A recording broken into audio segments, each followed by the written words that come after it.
Tapi nanti abis dia naik dari 20%, CPO-nya turun aja 5-6%, ya kan? Itu tuh sahamnya balik lagi, bahkan ke bawah sebelum harga CPO-nya naik gitu. Nah, jadi eh, memang saham sektor CPO ini nggak gampang ya teman-teman ya. Jadi makanya untuk menghindari Jok ya, emotional damage ya bahasanya kan, yang kalau yang di meme itu ya better jangan jangan coba-coba masuk sih gitu, kecuali emang bener-bener yakin banget kali ini bener-bener cycle-nya main. Karena jujur ngomong, satu, fund foreign nggak bisa masuk di sektor CPO ya. Kedua, fund lokal, kalau kita ngomong reksadana, kayaknya dari zaman dulu, even kita pun pernah kena Jok gitu kan. Gue udah pernah cerita berkali-kali kan, kita bahkan pernah bikin double weighting Ali LSIP, bobotnya paling gede, naik enggak bisa dibilang ya, kalau total keluar dari IQ 45 iya gitu malah gitu kan. Jadi bener-bener malah bikin pusing gitu kan. Jadi fund lokal itu banyak yang udah punya pengalaman gak baik nih, trauma sama saham-saham sektor ini gitu kan. Nah, jadi bener-bener ini saham kalau memang harus naik, ini bener-bener ada power yang gede banget nge-push ke atas ya kan, atau retail-retailnya tuh semua lagi bener-bener mau banget gitu beli saham CPO. Tapi balik lagi, kita kan tahu ya, Tere sama Jogi, yang namanya saham kalau cuma retail yang main, nggak ada big fund yang nge-push atau biasa nggak bakal tahan lama. Ujung-ujungnya ntar turun lagi kayak gitu loh. Nah, jadi memang kalau dibilang sektor CPO kah, kalau gua sih personally Tere, mungkin gua tetap sekarang urutannya ya mungkin ya, kalau boleh bilang ya, nomor satu tuh metal. Kalau kita yakin ekonomi depan yang metal, ya kan, karena kan sahamnya juga liquid, jadi teman-teman bisa banyak ya naruh posisi. Kedua, gue tetap stick di oil and gas service, ya kan, yang namanya Wintermar atau buat gue masih sangat suka. Apalagi kalau teman-teman baca hari ini SKK Migas ada bilang loh, untuk sampai ke tahun 2030 nanti kita tuh butuh investasi 160 miliar dolar gitu, dan ada potensi kita tuh kekurangan loh rig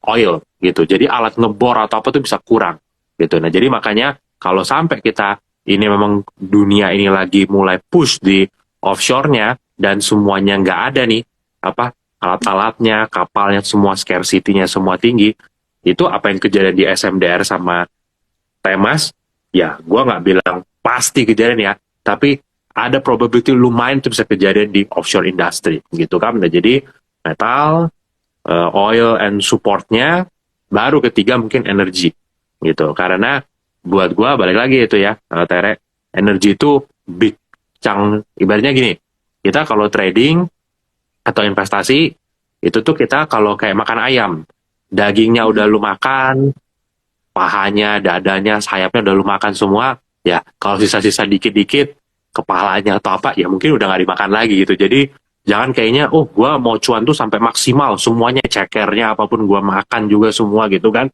baru rasanya puas kayak gitu kan. Ya jangan begitu juga, yang penting daging besarnya udah dimakan, coba aja cari menu yang lain lagi gitu sih ya. Menurut gue energi sih udah lumayan ya, minimal paha dadanya udah nih Jok menurut gue. Nah, tinggal mungkin sayap sama ceker atau pala aja lah mungkin masih ada. Nah, gue mungkin lebih prefer ke metal yang udah koreksi lumayan, atau yang oil and support industry gitu sih. Nggak tahu kalau lu gimana Jok? Ya, kalau misalnya lihat pergerakan di Amerika sih, sebenarnya Amerika tuh lebih kayak misalkan diprediksi kan, kayak akhir pekan ini mulai minggu depan dia winternya tuh udah makin parah gitu. Bahkan di beberapa negara itu udah bisa 0 derajat Celcius, dan itu kan memicu kayak orang untuk pakai lebih banyak heaternya ya, which is heater di sana kan mostly kayaknya tuh pakai lebih ke gas kan. Jadi sebenarnya harga gasnya tuh mungkin akan lebih volatile juga gitu. Nah, kalau misalnya kita berkaca di Eropa di situ sih, ya mungkin gas related juga bisa harganya ya. Dia kalau kita lihat chartnya kan dia udah dari bottom agak rebound tuh ya Tere ya. Kayak $6 gitu kan natural gasnya. Jadi harusnya sih yang related to gas kayak ya sebenarnya kita balik lagi ada nama-nama apa sih yang Raja gitu kan, atau Elsa. Ya kurasa juga itu bisa jadi satu ini sih pilihan ya, selain yang tadi oil supporting ini industrinya gitu sih. Gitu. Oke, jadi ini kita bicara apa yang bisa menjadi alfanya ya, mixnya ya. Ya, cuman Tere pertanyaannya sih tadi melanjutkan Billy ya. Sebenarnya yang menarik itu kan kita sebenarnya coba cari industri mana nih yang kira-kira masih tebel dagingnya, masih wagyu-wagyuannya nih belum kemakan nih gitu kan.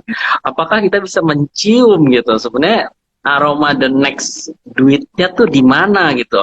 Gue jadi kepikiran tadi kayak lu kan ngomong oke dalam waktu dekat ini kan BI kan akan umumin suku bunga ya. Jadi dia naik 25 pips gitu kan. Which is ini kalau memang kenaikannya slower kan dibandingkan yang sebelumnya kenaikan 50 pips itu. Nah, lu gimana pandangan lu Tere? Kan sebenarnya kalau suku bunga ini related balik lagi pengaruhnya ke yield gitu kan. Ke yield itu balik lagi pengaruhnya ke ya teknologi gitu kan. Which is sebenarnya ini nanti Billy juga coba ya view-nya gimana. Apakah sektor teknologi ini sudah bisa kita pantau? Karena kita lihat kayak Arto lah ya mungkin yang paling proksi utamanya di Gbank gitu. Dia udah kayaknya tadi gue lihat kan ya gue sempet jual ya maksudnya 59 terus gue berharap dia ke 54, 52 tapi ternyata lumayan kuat nih baliknya tadi aja sempet 6.000 lagi gitu kayak menolak untuk turun gitu. Apakah ini benar-benar udah ada buyernya gitu? Nah, menurut kalian nih early stage-nya teknologi comeback lagi nggak gitu? Nah, kalau menurut gue, ini kan bond yield tadi ini terakhir udah di 7% ya, udah mulai turun juga nih karena kenaikan suku bunga udah nggak seagresif lagi. Kemarin 50 bip, sekarang udah di proyeksi akhir tahun ini kan 5% ya, dan tahun depan itu 5,5 ya, 5,5. Jadi tinggal dikit lagi nih, terus sebenarnya ya tadi kita sempat nih tadi ada yang nanya soal MTech nih. Ini MTech kan juga profilnya ke tech juga ya, dan sebenarnya ini menarik karena sekarang kan dengan suku bunga yang sudah mulai melandai, kenaikannya nggak gitu agresif lagi, ya orang udah expect lah, oke, udah nggak ada shock lagi nih. Jadi sebenarnya saham-saham tech yang mungkin nih yang cash porsinya itu masih besar itu juga sebenarnya menarik nih, seperti misalnya MTech, Bukalapak gitu. Kalau aku sukanya yang masih punya cashnya banyak nih. Jadi dengan kenaikan suku bunga ini dia itu nggak yang membebankan operasionalnya atau gimana nih di saat suku bunga udah naik gitu sih. Dan kalau ini apakah bisa sudah mulai rally, menurut aku ini cuman short term sih. Ini cuman short term sampai mungkin tahun depan kuartal 1, kuartal 2 ketika kenaikannya mungkin sudah mentok nih udah 5,5 gitu, bisa jadi tech itu baru bisa mulai naik lagi. Tapi ya kalau mau dibilang akan jadi dapat tema besar untuk tahun depan sih nggak gitu sih. Nah, kalau kau Billy gimana view-nya? Iya. Gimana Bill MTech nggak jadi masuk MSCI lagi? Udahlah ya, berarti udah jelas ya Jok ya, lu buang deh itu. Ya.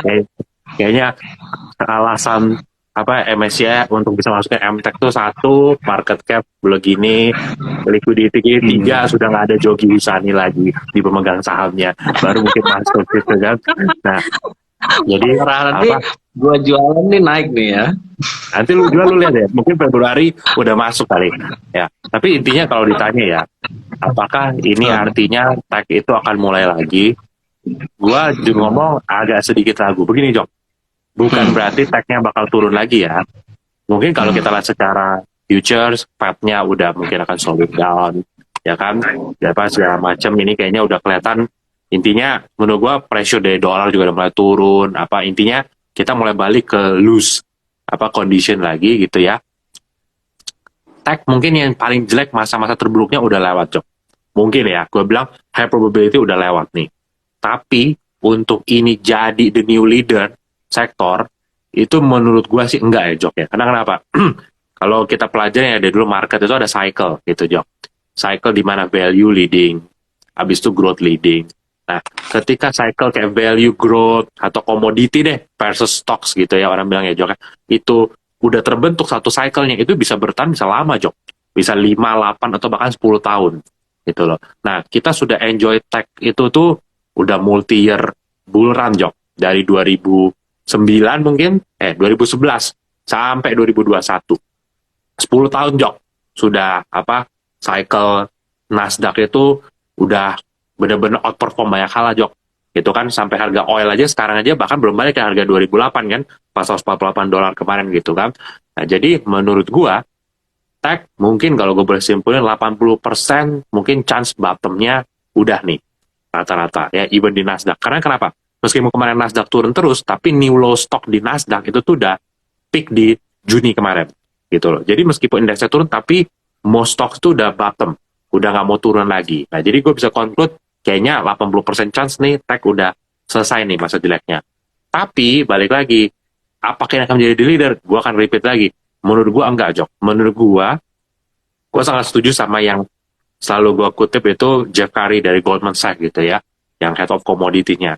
Ini ke depan, ya kan, dengan adanya banyak undersupply, under investment di energy, commodity, segala macam, kita bakal ngeliat multi-year bull run tuh adanya di commodity, Jok. Ya metal, gitu kan. Ya mungkin oil bukan berarti 200 ya, tapi mungkin bisa balik lagi ya kan ke 120 atau bahkan berapa gitu. Tapi dalam beberapa tahun ke depan harusnya akan nge-leading itu commodity sih, Jok. Dan gini, ketika the Fed stop naikin bunga, ya kan, orang bisa argue dua hal. Satu, dolarnya jadi lemah kan. Dolar lemah, berarti tech naik gitu kan. Tapi kita juga nggak boleh lupa, dolar and commodity itu biasa inverse loh, in normal condition.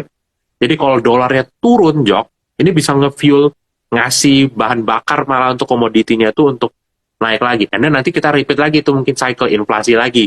Jadi persis kayak tahun 70 sampai 80. Cycle-nya 2 cycle besar, inflasi gede, terus turun, beres 2 tahun, terus naik lagi. Gitu pas ekonominya tuh recover. Jadi kesimpulannya, tech maybe udah bottom, ya kan? Tapi to become the next leader, gua sih masih fokusnya di yang hard physical asset ya, commodity sih menurut gua. Gitu. Alright, berarti untuk inilah scalping aja lah ya. Kalau ada berita penurunan yield dikit, ya udahlah buat main cepet lah ya. Jangan buy and hold lama berharap beggar. Mungkin sekarang belum kelihatan bulannya kali ya, gitu ya. Soalnya, Oke. soalnya kalau lu lihat, Jok ya, kayak tahun pas Nasdaq punya bubble pecah 2000 sampai 2022, begitu 2000 sampai 2002 itu turun dalam, semua orang langsung pikir, wah ketika bottom, lu harus longnya tuh tech. Ya kan? Karena turunnya udah dalam banget. Nah, tapi lu lihat dari 2002 sampai 2008, S&P 500, Dow Jones naiknya lumayan, apalagi energi. Nasdaq naik nggak? Naik. Tapi nggak setinggi energi stock. Gitu. Nah, jadi balik lagi, kita kan bikin portfolio tergantung kepuasan diri lu di berapa, Jok. Kalau lu merasa puas, ya katakanlah gue punya tech naik 20% setahun, ya kan, udah puji Tuhan gitu kan. Tapi ya nanti kalau energi naik 60-70%, jangan marah gitu ibaratnya, karena ya the next leader-nya mungkin memang kalau kita yakin physical asset ya kita longnya di situ. Tapi itu bukan berarti tech-nya bakal turun lagi juga, enggak. Tapi kenaikannya mungkin nggak setinggi sih yang physical atau hard asset company aja gitu sih, Jo. Jadi ya itu sih balik lagi, kita bisa salah gitu ya, tapi kalau ngelihat sejarah dari dulu setelah satu cycle strong itu kebentuk, biasa gantian. Apalagi komoditi kan lagi under supply sama under investment semua kan, gitu sih, Jok. Oke, itu tuh ada yang menarik tuh, Tere, pertanyaan tentang stock pick di tahun politik. Gue jadi salah fokus. Gimana tuh menurut lo, Tere? Ada yang menarik nggak?